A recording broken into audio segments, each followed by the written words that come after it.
Bismillahirrahmanirrahim. Assalamualaikum warahmatullahi wabarakatuh. Alhamdulillahirabbil alamin wa bihi nasta'in ala umurid dunya waddin. Wassalatu wassalamu ala asrofil anbiya'i wal mursalin wa ala ahli wa sahbihi ajma'in, amma ba'du. Yang terhormat Bapak Muhammad Munadi selaku dosen manajemen pendidikan Islam di kelas 3C. Sebelumnya perkenalkan, nama saya Hanifah Randi Yunianto dari kelas 3C PAI NIM 213111079. Izinkan saya untuk mereview atau menjelaskan buku atau menjelaskan sedikit penjelasan dari buku The Impact of School Infrastructure on Learning, a Synthesis of the Evidence, yang chapter 4, kondisi dasar untuk pembelajaran. Pengantar. Pertanyaan tentang efek positif dan negatif dari desain sekolah pada hasil akademik telah dipelajari oleh banyak peneliti. Upaya mereka telah mengungkapkan hubungan sederhana antara hasil ujian siswa dan kepuasan subjektif mereka dengan kondisi fasilitas mereka. Yang tidak jelas adalah aspek fasilitas sekolah mana yang dipertimbangkan oleh para siswa ini. Misalnya, korelasi antara kepuasan siswa dan ukuran kondisi teknis bangunan yang memuaskan adalah rendah, sehingga kepuasan terhadap lingkungan belajar jelas memiliki dimensi yang lebih dalam dari sekedar kondisi infrastruktur. Jadi ini adalah masalah yang rumit, terutama karena ada begitu yang banyak faktor lain yang berperan.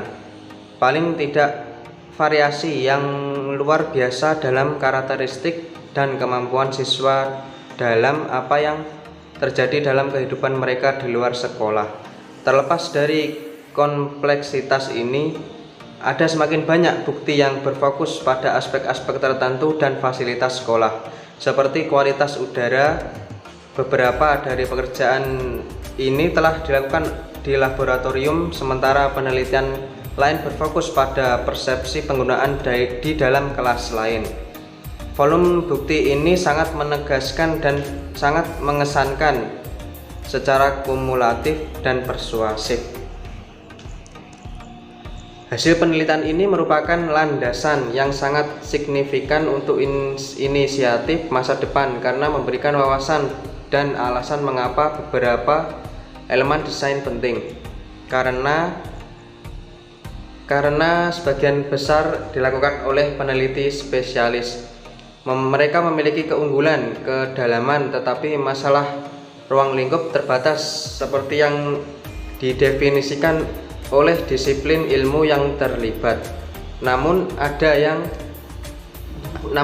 pengakuan yang meningkat bahwa pengguna mengalami ruang secara holistik dan dinamis yang mengarah ke dorongan baru-baru ini untuk mempelajari banyak faktor bersama.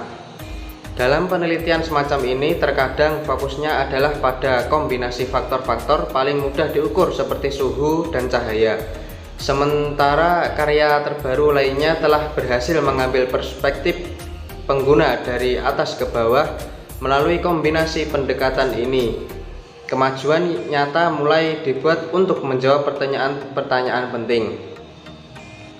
Di bagian ini kami terus meninjau bukti tentang bagaimana desain sekolah fitur mempengaruhi hasil, khususnya pembelajaran yang merupakan tujuan inti dari setiap lembaga pendidikan. Bagian ini dimulai dengan membahas faktor-faktor dasar kualitas lingkungan dalam ruangan. Ada beberapa poin lain yang perlu ditambahkan. Ada kecenderungan untuk melihat pencahayaan siang hari sebagai hal yang baik sebagai cara fungsional untuk melihat cukup baik untuk membaca. Ada juga peningkatan kesadaran akan dampak non-visual cahaya pada ritme sirkadian dan kewaspadaan manusia. Selanjutnya, peneliti lebih memperhatikan dampak variasi dinamis dalam pencahayaan. dan jenis serta kualitas sumber cahaya buatan. Ini juga merupakan kasus bahwa siang hari dapat dikaitkan dengan silau dan panas berlebihan, sehingga memastikan keteduhan jika diperlukan sangat penting atau efeknya dapat dengan cepat menjadi negatif. Akustik yang baik dan kondisi yang memungkinkan terjadinya komunikasi yang jelas secara intuitif penting. Kebisingan eksternal seperti lalu lintas, pesawat terbang, dan anak-anak lain yang bermain di dekatnya. Masalah-masalah ini dapat memiliki efek kumulatif pada hasil.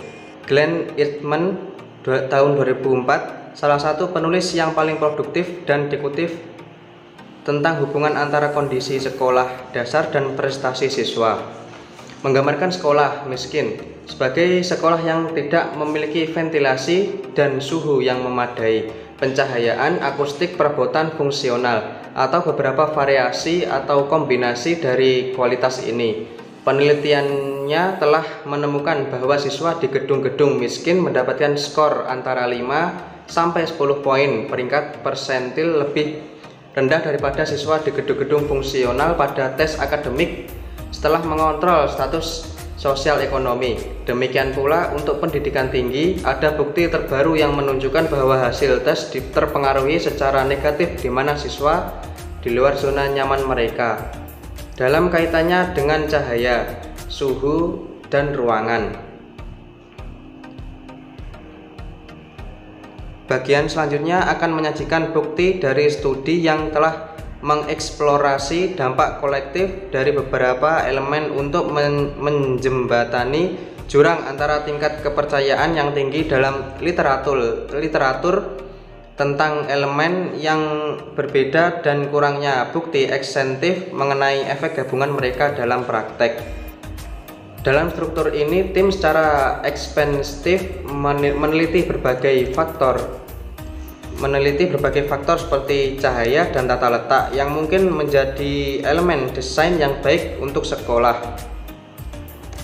Mereka mempelajari 114 makalah terperinci dari literatur yang menghasilkan serangkaian faktor dan proposisi yang jelas dan seimbang untuk diuji. Temuan studi yang memberikan bukti empiris tentang dampak pembelajaran diringkas secara singkat di sini sesuai dengan 3 kategori desain yang disebutkan di atas.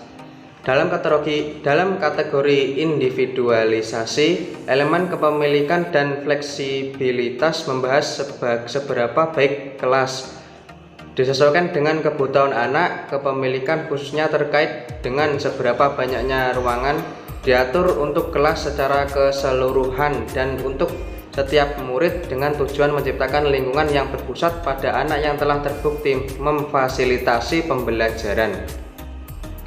Prinsip simulasi ketiga mewakili tingkat simulasi visual di dalam kelas. Ini diukur dalam hal warna dan kompleksitas. Penelitian ilmiah tentang warna sangat luas yang telah menunjukkan bahwa warna dapat mempengaruhi suasana hati, kejernihan mental, dan tingkat energi anak-anak.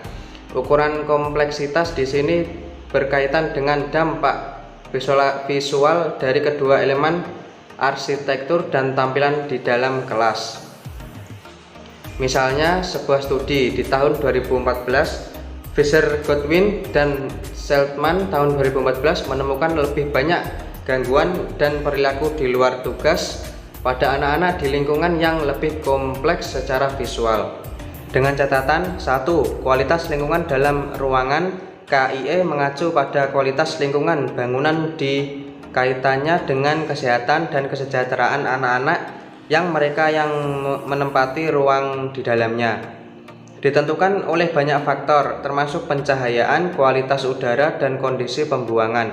2. Proyektor HIAD dilakukan oleh tim yang dipimpin oleh Peter Barrett. Jadi penulis ini harus menyatakan minat, namun sifat dari karya ini dibuktikan dengan fakta bahwa publikasi hasil percontohan pada tahun 2013 di jurnal ilmiah internasional terkemuka menjadikannya makalah yang paling banyak diunduh tahun itu di building dan terpilih sebagai best paper untuk jurnal ini pada tahun 2013 dengan 2 lainnya dari 1.300 yang diberi garam.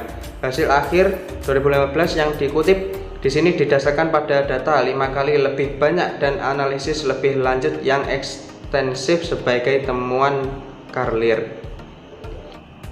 Sekian penjelasan dari saya. Bila ada kurangnya mohon maaf karena saya juga masih dalam proses belajar. Billahi taufik wal hidayah. Wassalamualaikum warahmatullahi wabarakatuh.